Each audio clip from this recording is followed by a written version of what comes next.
Hello friends, ഇന്ന് നമ്മൾ traditional ഒരു പലഹാരം ഉണ്ടാക്കുന്ന വീഡിയോ ആയിട്ടാണ് വന്നിട്ടുള്ളത്. അപ്പോൾ അതിന് മുന്നേ എല്ലാവർക്കും ഷൈന കുക്കിങ്ങിലേക്ക് ഒരിക്കൽ കൂടി സ്വാഗതം.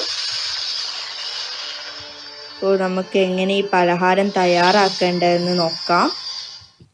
അതിനായിട്ട് വെള്ളത്തിലിട്ട് കുതിർത്ത് വെച്ച പച്ചരി എടുത്ത് വെച്ചിട്ടുണ്ട്,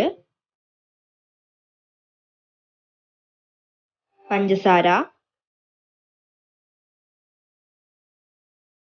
എള്ളും കരിഞ്ജീരകവും മിക്സ് ചെയ്തിട്ട് 1 സ്പൂണ്,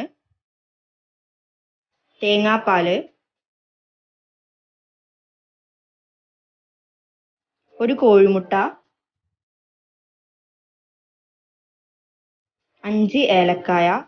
ഇത്രയാണ് ആവശ്യമായിട്ടുള്ള സാധനങ്ങൾ.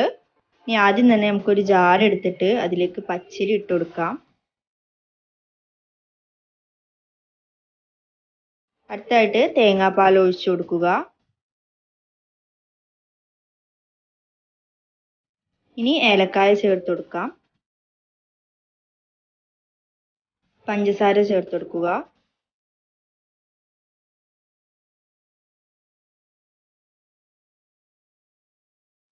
എന്നിട്ട് ഇത് നന്നായിട്ട് അടിച്ചെടുക്കണം.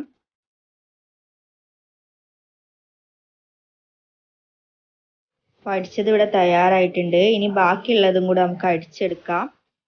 അപ്പോൾ ബാക്കിയുള്ള അടിച്ചെടുക്കുന്ന സമയത്ത് 1 മുട്ട എടുത്ത് വെച്ചത് അതും കൂടി ചേർത്ത് കൊടുക്കുക. എന്നിട്ട് വീണ്ടും അടിച്ചെടുക്കുക.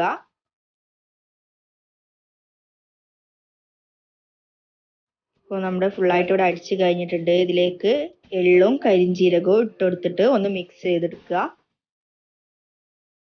അപ്പോൾ മാവ് ഇവിടെ റെഡി ആയിട്ടുണ്ട്. ഇനി അച്ച് ഇതുപോലെ മാവിൽ മുക്കിയിട്ട് എണ്ണയിലേക്ക് വെച്ച് കൊടുക്കുക. ഒരു കാര്യം ശ്രദ്ധിക്കേണ്ടത് എന്താ വെച്ചാൽ, മാവിൽ മുക്കുന്നതിന് മുന്നേ അച്ച് നന്നായിട്ട് എണ്ണയിൽ ഇട്ടിട്ട് ചൂടാക്കി എടുക്കണം. അതിനുശേഷം മാവിൽ മുക്കിയിട്ട് എണ്ണയിലേക്ക് വെച്ചെടുക്കാവുന്നതാണ്. അപ്പോൾ ഇതൊന്ന് ലൈറ്റ് ഗോൾഡ് ഷെയ്ഡ് ആയാൽ മതി. അപ്പോൾ തന്നെ നമുക്കിത് എണ്ണയിൽ നിന്ന് എടുക്കാവുന്നതാണ്. വല്ലാണ്ടിട്ട് കുറേ നേരം ഇട്ട് വേവിക്കേണ്ട ആവശ്യമില്ല. എൻ്റെ പുതുപുത്തൻ റെസിപ്പീസ് നിങ്ങൾക്ക് ലഭിക്കുന്നതിനായിട്ട് ഈ ചാനൽ ഒന്ന് സബ്സ്ക്രൈബ് ചെയ്യണേ. നമുക്കിത് എണ്ണയിൽ നിന്ന് എടുക്കാം. ഇനി ഇതുപോലെ അടുത്തതും ഉണ്ടാക്കിയെടുക്കുക. നല്ല ടേസ്റ്റുള്ള ഒരു പലഹാരമാണിത്. എല്ലാവരും ഉണ്ടാക്കി നോക്കണം. ഉണ്ടാക്കി നോക്കിയിട്ട് എങ്ങനെയുണ്ടെന്ന് കമൻറ്റ് ചെയ്യണം. ഇഷ്ടമായാൽ ലൈക്ക് ചെയ്യണം, ഇഷ്ടമായാൽ ഷെയറും ചെയ്യണേ.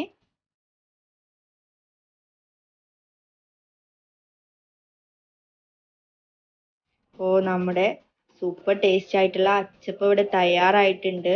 നിങ്ങൾക്ക് എല്ലാവർക്കും ഈ വീഡിയോ ഇഷ്ടമായെന്ന് പ്രതീക്ഷിക്കുന്നു. Thank you.